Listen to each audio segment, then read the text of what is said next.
Bismillahirrahmanirrahim. Assalamualaikum warahmatullahi wabarakatuh. Ya, bertemu lagi di Pendidikan Agama Islam dan Budi Pekerti. Sebelum kita mulai pembahasan, mari kita berdoa terlebih dahulu. A'udzu billahi minasyaitonir rajim. Bismillahirrahmanirrahim. Raditu billahi rabba wa bil islami dina wa bi Muhammadin nabiyya wa rasula. Rabbi zidni ilma warzuqni fahma. Amin ya rabbal alamin. Pada pembahasan kali ini kita akan membahas tentang pengendalian diri, prasangka baik dan persaudaraan. Ya, sebelum kita membahas satu persatu, mari kita membuka relung hati. Ada istilah hidup mulia atau mati syahid. Ya, sebuah ungkapan ajakan yang semua orang pasti menginginkan hidup mulia dan mati syahid. Ungkapan tersebut memiliki makna yang sangat dalam.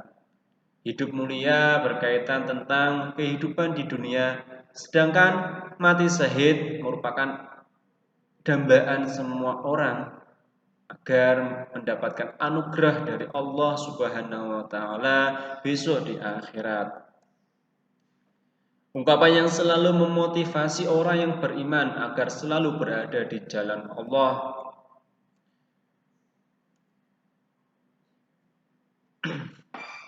Ya, mari kita untuk menjadi hidup mulia dan mati syahid itu tidak mudah.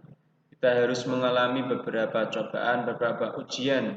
Ya, semakin dia mampu menghadapi ujian dan cobaan, maka hidupnya akan semakin baik. Tapi jika hanya diberi cobaan dan ujian ringan, dia sudah tidak mampu, sudah mengeluh, maka ya Allah alam bisawab. Oke, pengalaman hidup Nabi Yusuf alaihissalam. Ya, di sini Nabi Yusuf alaihissalam kita bisa perhatikan gambar di sampingnya. Ketika beliau masih sangat muda, ya, beliau dicemplungkan oleh saudara-saudaranya dengan sengaja ke sebuah perigi. Perigi yaitu sebuah sumur, ya, tapi sumur karena sumur di daerah timur sana, di timur tengah, maksudnya itu kalau musim kemarau itu kering. Nabi Yusuf kemudian dimasukkan, dicemplungkan ke dalam perigi tersebut. Selang beberapa waktu, Nabi Yusuf ditemukan oleh pedagang dan kemudian dibawa ke Mesir. Sayangnya Nabi Yusuf dijual sebagai hamba sahaya atau budak. Ya, Nabi Yusuf dijual kepada seorang pejabat di salah satu kota di Mesir. Ketika Nabi Yusuf mulai menjadi hamba sahaya bekerja sebagai budak untuk seorang pejabat di Mesir, tumbuh dewasa dan kita kenal dengan sebagai nabi yang tampan. Bukan hanya tampan, tapi sangat tampan. Karena ketampanannya tersebutlah ya, istri pejabat tersebut tergoda. Nabi Yusuf dirayu, digoda. Tapi karena dia seorang nabi, ya, dia mampu menahan semua rayuan dan godaan. Karena merasa dirayu dan digoda itu tidak mempan, istri pejabat tersebut kemudian memfitnah Nabi Yusuf sehingga Nabi Yusuf dijebloskan dalam penjara. Di dalam penjara Nabi Yusuf selalu tabah dan tawakal. Karena ketabahnya dan ketawakalannya, kemudian Allah memberikan anugerah dipertemukan kembali dengan orang tua dan saudara-saudaranya. Ya. Tadi kita ingat bahwa saudara-saudaranya lah yang memulai semua ini. Ya. Tapi ketika dia dipertemukan kembali, Nabi Yusuf menerima dengan lapang dada dan memaafkan saudara-saudaranya tersebut. Oke, masuk ke pembahasan makna pengendalian diri, prasangka baik dan husnudzon. Ya, yang pertama itu makna pengendalian diri atau bisa kita istilahkan mujahadah an-nafs, ya, bahasa Arab, bahasa kerennya mujahadah an-nafs, yaitu menahan diri dari segala perilaku yang dapat merugikan diri sendiri dan juga orang lain, seperti sifat serakah dan tamak. Ya. Dapatkah kamu memberikan contoh perilaku yang menunjukkan sikap pengendalian diri? Ya, kalian bisa introspeksi diri kalian sendiri. Apakah selama ini bisa mengendalikan diri sendiri atau malah terbawa hawa nafsu? Ya, dan saya yakin untuk mengendalikan diri itu sangat-sangat susah. Tidak semua orang itu bisa mengendalikan diri. Butuh latihan, butuh kerja keras, dan juga butuh kesabaran. Yang kedua yaitu memahami prasangka baik atau husnudzon. Ya, husnudzon berasal dari kata Arab atau bahasa Arab yaitu husnu yang artinya baik dan don yang artinya prasangka. Secara istilah husnudzon adalah sikap orang yang selalu berpikir positif terhadap apa yang telah diperbuat oleh orang lain. Ya, husnudzon ini lawan dari suudzon yaitu prasangka buruk. Husnudzon dan suudzon ini dua hal yang selalu saja di masyarakat itu menjadi hal yang penting. Kadang orang itu mengalami sesuatu yang tidak sesuai dengan keinginannya, tidak sesuai dengan nafsunya. Dia kemudian melakukan sesuatu hal-hal yang di luar kendali. Contohnya, kita ada aturan yang di situ tidak sesuai dengan keinginan kita, tidak sesuai dengan nafsu kita. Kita berprasangkanya itu buruk bahwa wah ternyata aturan itu dibuat untuk merugikan kita.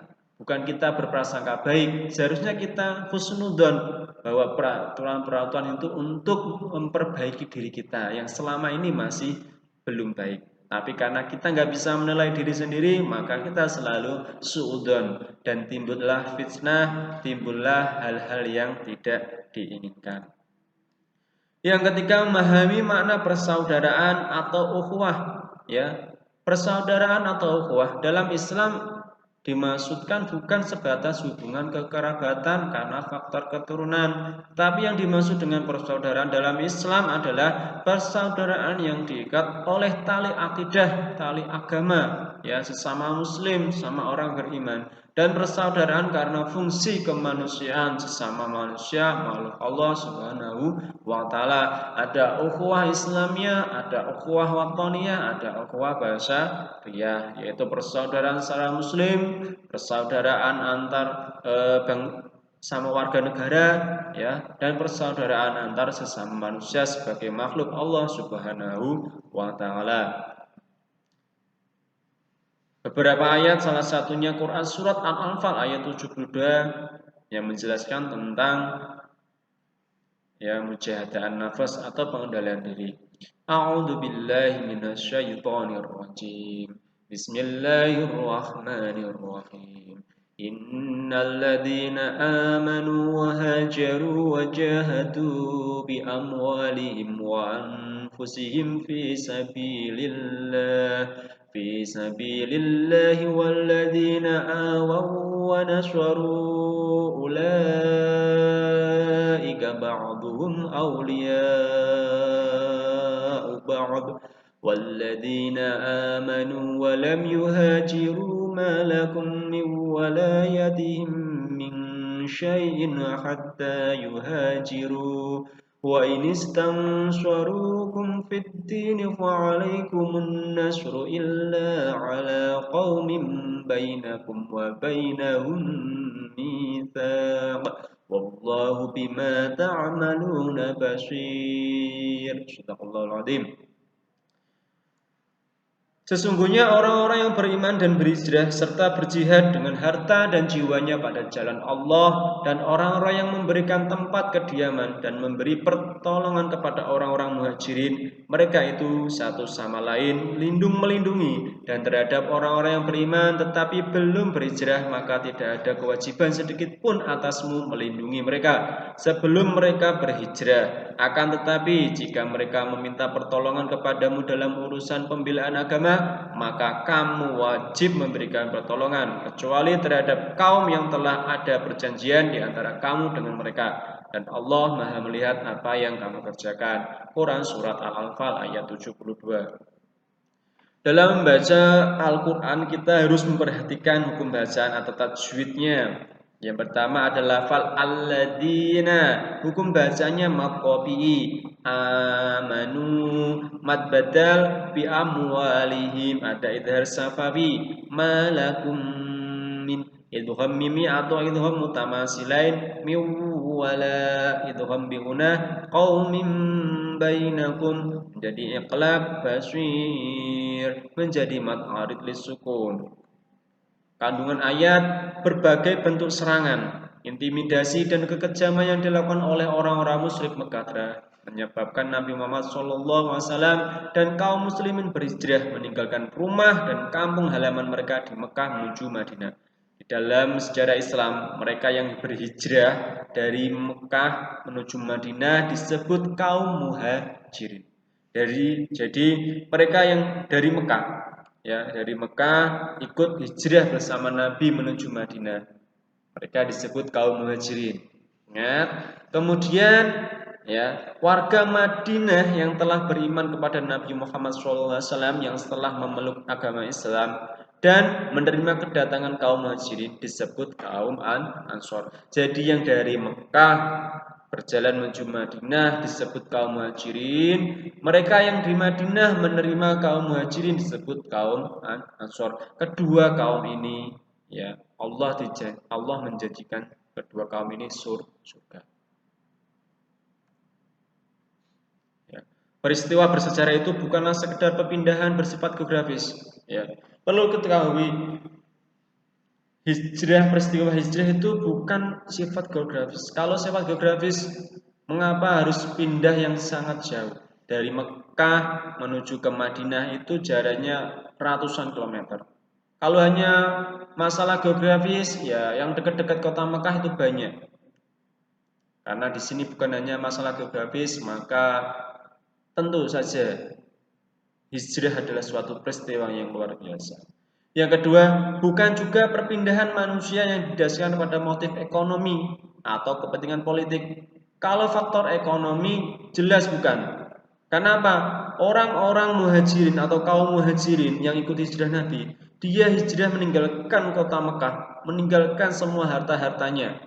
Dia punya rumah, punya perkebunan, ya, punya toko, ditinggalkan dan memilih ikut hijrah menuju Madinah.